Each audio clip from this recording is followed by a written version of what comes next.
From cameras, we're going to turn our attention to post-production, specifically effects, and probably no company is better known for effects than Boris FX. Peter McCauley is the Senior Product Manager for Boris FX. They've just released a new product that we want to learn a lot more about. Welcome, Peter. Good to have you with us. Thank you for having me on the show, Larry. It's a pleasure to be here. Give us a one-paragraph summary of what Boris FX is. Boris FX as a company is well, let's see, we're answering VFX problems for video editors and compositors worldwide. And the latest news is? Boris Continuum Complete 9. I just remember 8 came out last year. What have you guys been up to? Well, in the last 18 months since BCC 8 arrived on our doorstep. Was it 18 months ago? 18 months ago.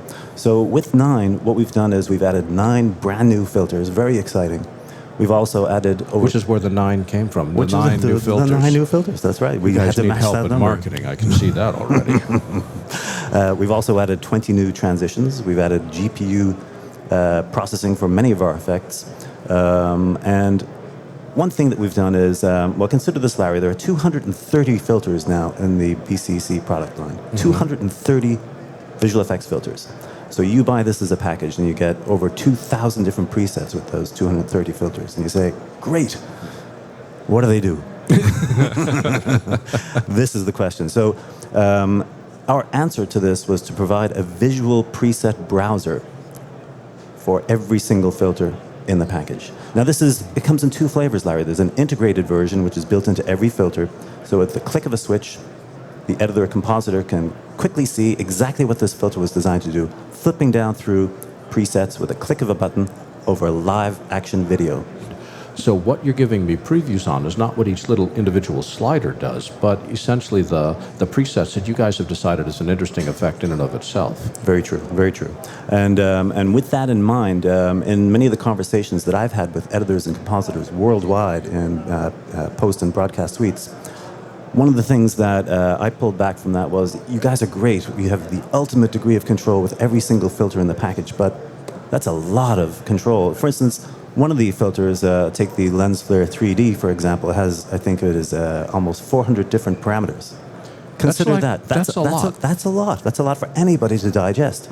So what we did was we figured out a way to make this easy for editors and compositors to use. You took it to 375. We did indeed. What we did was we added contextual controls. So if, for instance, there is an obscuration map feature inside of the lens flare 3D, for instance, and if the person isn't using that, it's completely hidden away. When they want to use it, they check the switch, boom, all the controls are available to them. So it becomes less intimidating, because I remember when I was first learning Boris, some of the effects, I would look at it and say, I don't even know what to tweak. There's just so many choices here. That's right. So you've tried to simplify that, not in terms of reducing control, but in terms of hiding stuff we don't need. And also, one thing we did was we took some of our existing effects, such as the transitions. And the transitions, of course, are the bread and butter of any effect suite. So with transitions, typically in a broadcast situation, as we know, time is of the essence. Throw that transition on, into the next cut, throw the next transition on.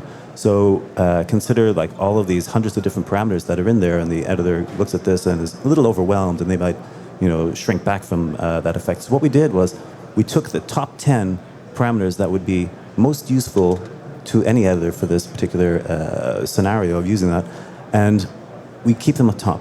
Everything else is hidden in additional controls.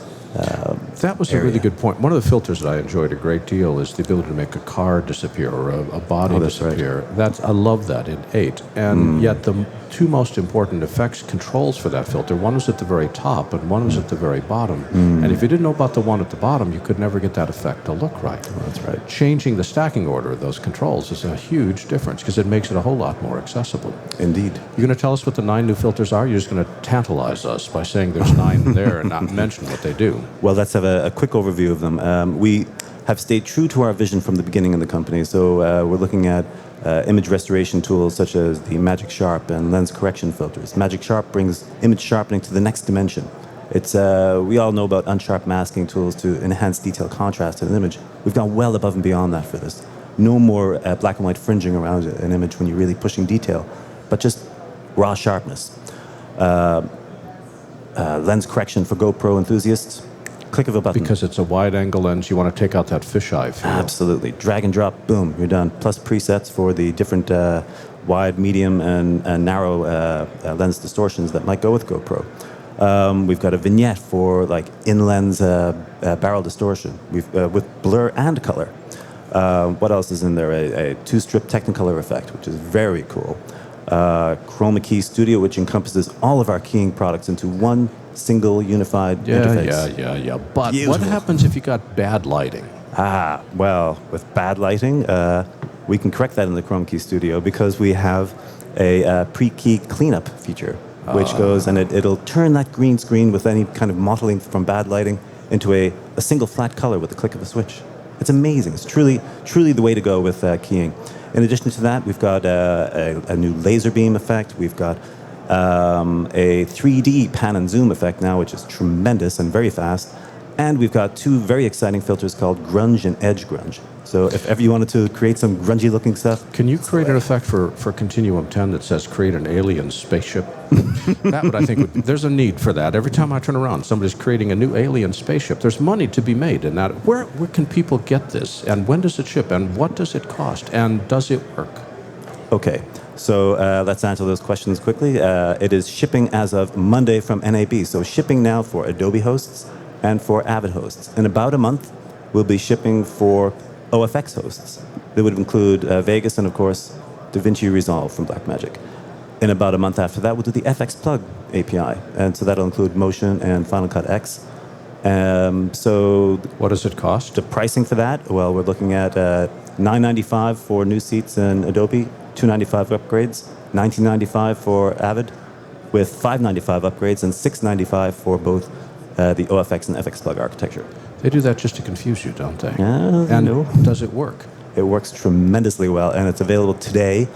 And Peter, what website can people go to learn more? They can go to borisfx.com.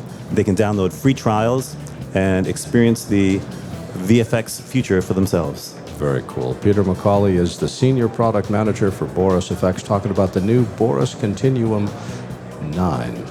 Very cool stuff. Peter, thanks for joining us today. Thank you, Larry, and thank you, everyone else.